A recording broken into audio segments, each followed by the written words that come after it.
Over 20 years ago, I coined the expression think big, and it's been a part of my life ever since. It's also come true. I became an even bigger success after I said it than I was before. And that's one reason I think it's an important way to think. It obviously works, and that's what I'm going to talk about today. What I said exactly in my first book, The Art of the Deal, is as follows. I like thinking big.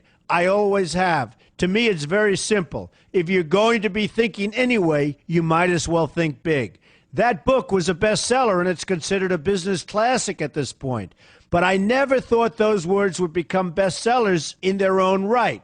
It's an interesting point that I'm famous for two very short statements. Think big and you're fired. But let's stick to the first one for today. And I'd suggest strongly that you pay attention so that you won't have to hear the second one. Thinking big starts with the details and grows from there. Because I'm a builder, I'm very aware of the importance of having a good foundation. You can't take chances in construction. You can't be haphazard and say, well, maybe this will work, maybe it won't, so let's try it and find out. Because a lot of people will be at risk.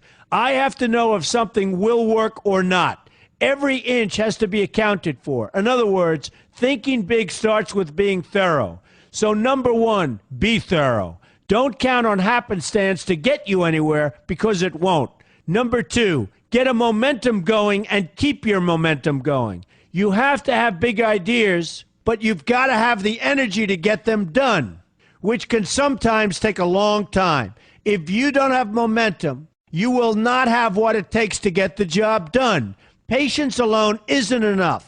I have a lawyer friend who used to refer to me as the reverse tornado who builds everything in his path. I always like that because it implies a lot of energy and a lot of momentum. And that's exactly what it takes to get anything done. So keep your momentum going. Number three, stay focused. You have to stay focused. The minute you lose focus, you will also be losing your momentum. They go together, and you will accomplish a lot more, even amazing things, if you make sure you keep these two things working together for you. I've seen very talented people literally go down the drain because they couldn't seem to keep their focus long enough to get anything done. In this day of multitasking, that can be a real challenge, but it's absolutely necessary. Ask yourself this question: what should I be thinking about right now? That simple question can restore your focus in no time at all. And your answer right now should be listening to Donald Trump. Number four, look at the solution, not the problem. This is very important if you ever want to learn to think big. And here's why. No matter what you do, you're bound to run into problems. It's just part of life, a part of business, a part of anything worth doing.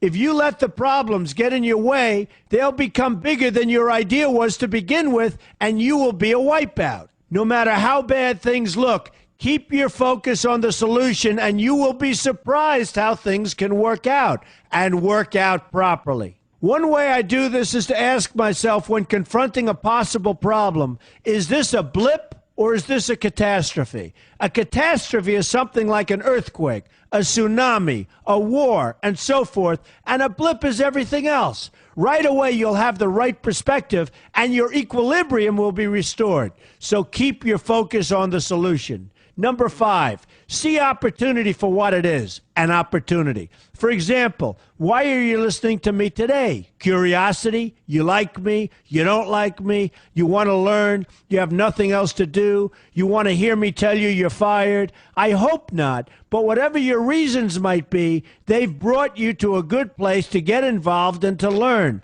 and that's an opportunity right there. People think that because I'm rich and famous that I know everything. I know a lot, but one thing I know is that I don't know everything. So I ask myself this question every day.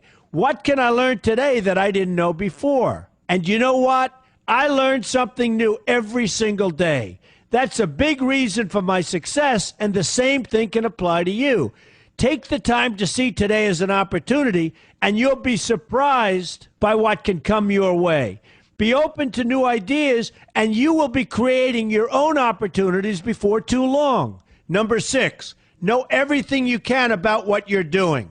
That's a good way to cover your bases. Another good way is to read the book Robert Kiyosaki and I have written together, Why We Want You to Be Rich.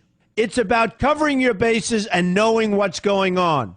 I remember when some guys came in to meet with me about a great idea they had for an atrium for a building on Wall Street. It was a beautiful idea except for one thing. None of them had thought about how the building would be supported around this fabulous atrium.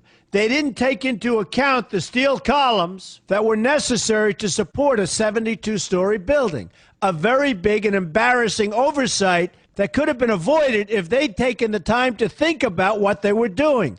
Don't let that happen to you. Know what you're doing first. Number 7, be lucky. Remember the old saying, the harder I work, the luckier I get. Well, it happens to be true.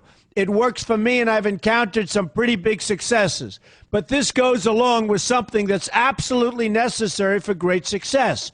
Be passionate. You have to love what you're doing if you want to be successful at it. My father told me that it's absolutely true. I might work 7 days a week, but it doesn't seem like work to me because I love what I'm doing. If you don't like what you're doing, find something else to do, or do it part-time until you can find something full-time. You will never be successful, happy, or healthy unless you're doing what you love to do.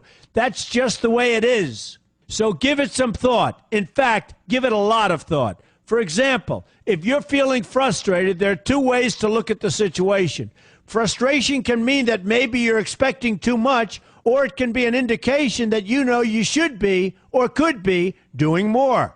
Use frustration as a motivator. Use it to get where you want to go instead of staying where you don't want to be. But above all, be passionate. That's the fast track to success, no matter what your interests are. Number 8, see yourself as victorious. That can zap negativity immediately and put a positive spin on problems. I've gotten to the point where I see problems as challenges that I'll enjoy meeting and dealing with. My point here is that no matter what you do, you will encounter problems. Why not see them as challenges instead and know that you are more capable of dealing with them? That's positive thinking with a realistic slant. When I go into negotiations, I keep an open mind to what may happen. But I can tell you that there's already a done deal attitude on my part. I've already thought the process through to the extent that I know everything will be better off if they agree with what I've come up with because I've taken both sides into account. I enter the situation with a victorious attitude, and I've had enough victories to know that this attitude works. Use it. Number 9, be smart. Know that you have something unique to offer because you do use the tools that are provided for you and remain open to new ideas. That's being smart. That's also where innovation comes from. Being smart means you know how to use what you've got. That doesn't mean there's nothing left to learn, but it means that you will have the ability to learn and move forward with success. And success is very important. Success is what you want. Just be successful. Believe me, you'll be happier. I know people who have had very few real advantages in life, and yet they've managed to become giant successes. They figured out how to use what they had, not to dwell on what they didn't have. I'm convinced that everyone has something useful to offer, and if you apply yourself diligently, you'll find that you have what it takes to succeed, and you're going to be a lot happier for it. Number 10, above all, never give up. Never, never, never give up. The only time you will be a failure is if you quit trying. Only losers quit. The biggest losers in the world are quitters. Winners keep on going. So whatever you do, never give up. My father always used to harp, never give up, son, never give up. Don't ever quit. I never want to see you give up or quit. Well, my father was a smart guy, and I listened to him. And remember, think big. A good way to start is to read our new book, Why We Want You to Be Rich. 2 men, 1 message. There's a lot of great advice in there for you, and I expect you to pay attention. You're going to do fantastically well. You're going to be a winner, and I'm going to see you in the winner's circle.